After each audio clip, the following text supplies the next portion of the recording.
12 novembre 1940, 2. Le désert occidental. Une piste étouffée de poussière, près d'une colonne de ravitaillement britannique détruite. Un petit véhicule américain se trouvait là où son équipage l'avait abandonné en hâte. La procédure standard de la Wehrmacht était de l'incendier ou de l'abandonner. L'officier de reconnaissance dit autre chose. Amenez notre meilleur mécanicien. Voyez si cet engin peut être remis en marche. Le capot se souleva. La première surprise n'était pas la taille du moteur, mais la façon dont il vous invitait à y mettre les mains. Tout était conçu pour les mains, pas pour la théorie.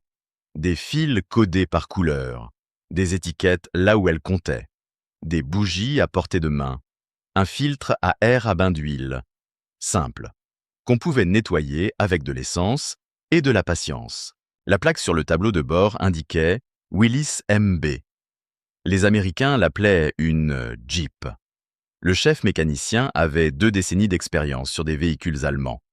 Aucun ne ressemblait à cela sous le capot. Le 4 cylindres Godeville avait une cylindrée de 134 pouces cubes.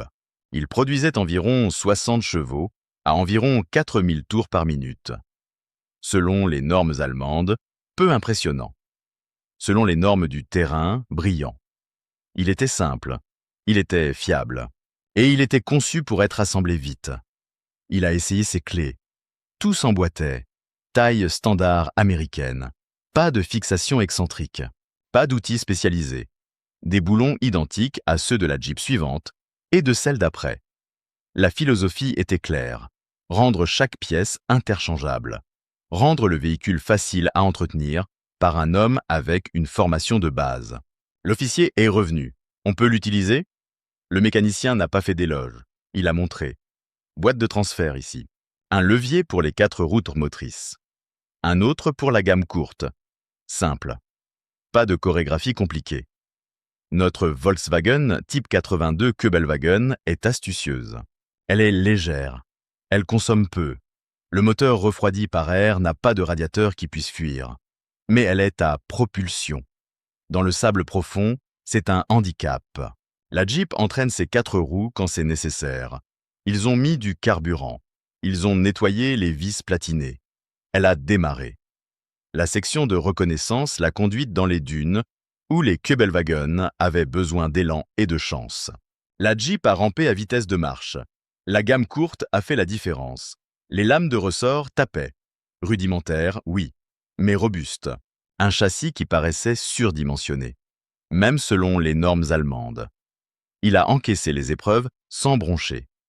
Pendant 3 jours, les mécaniciens de l'Africa Corp ont mené leurs propres essais. Des parcours en surcharge, du sable mou, des ornières et des rochers. Les tâches de routine, réduites à quelques minutes, parce que les pièces étaient conçues pour s'enlever. Un remplacement de pompe à carburant avec une seule clé. Un changement de génératrice sans déposer la moitié du compartiment moteur. On aurait dit que le véhicule avait été conçu à rebours depuis le terrain. Pas depuis la planche à dessin. La nouvelle s'est répandue. Des officiers sont venus, les sceptiques aussi. Le schéma était prévisible. Le doute, la curiosité. Puis le silence quand les implications se sont imposées. Un officier du ravitaillement. Il avait travaillé dans des usines automobiles allemandes avant la guerre. Il l'a dit simplement. Nous cherchons la perfection. Les Américains cherchent la production. En guerre totale, la production l'emporte. Il a tapoté le bloc moteur, coulé avec de larges tolérances. Performance acceptable, mais un ouvrier de chaîne peut l'assembler vite. Panneaux de carrosserie emboutis, pas jolis, mais on peut les fabriquer dans une usine. Hier, elle faisait des réfrigérateurs. Les Américains ont tout standardisé. La leçon ne porte pas sur la beauté. Elle porte sur la quantité et la vitesse. Les chiffres ont raconté le reste de l'histoire. Les États-Unis allaient construire des centaines de milliers de Jeeps. L'Allemagne allait construire des dizaines de milliers de Kübelwagen.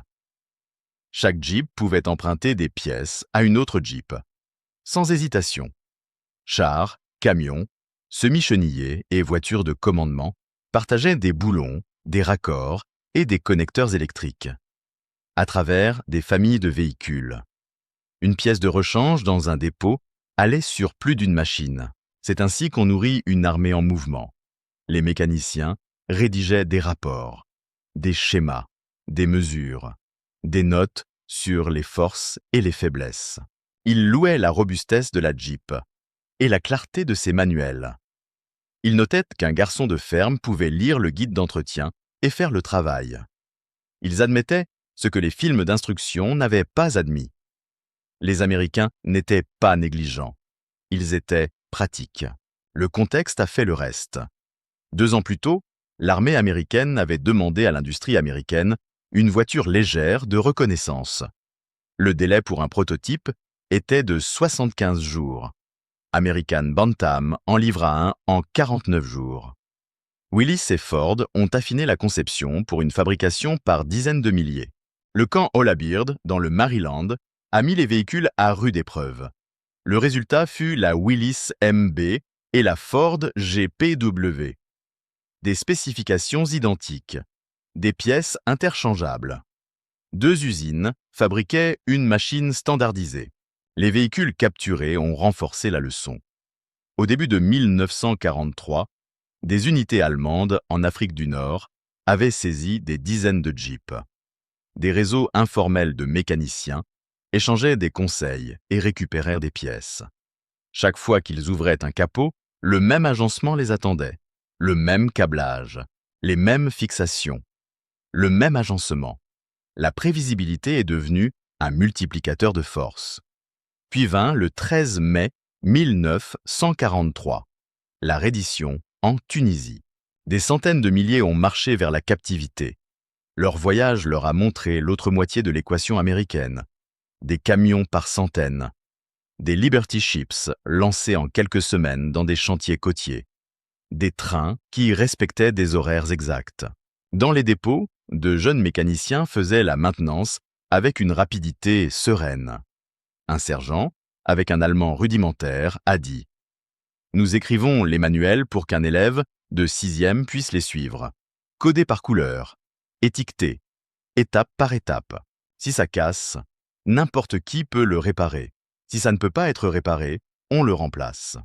On peut se le permettre. » Un mécanicien allemand a demandé « Combien de Jeeps fabriquez-vous » Le sergent a haussé les épaules.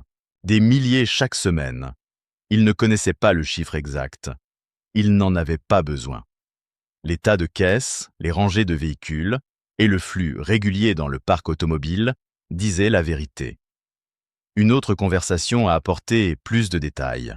Un soldat qui avait travaillé chez Ford avant la guerre a parlé de Willow Run, dans le Michigan. Une usine de bombardiers sous un seul toit.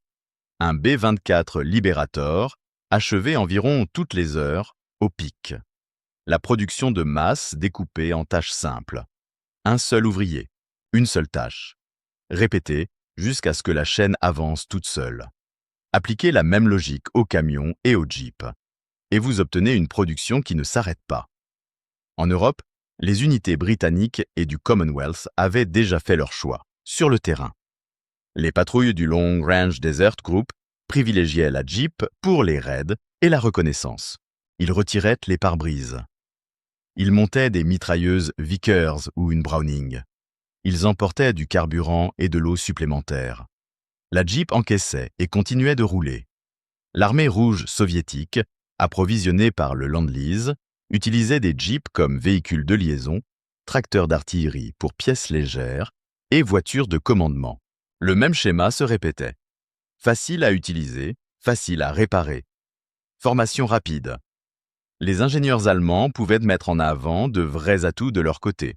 La Kübelwagen était très habile en tout terrain pour une voiture à 2 roues motrices.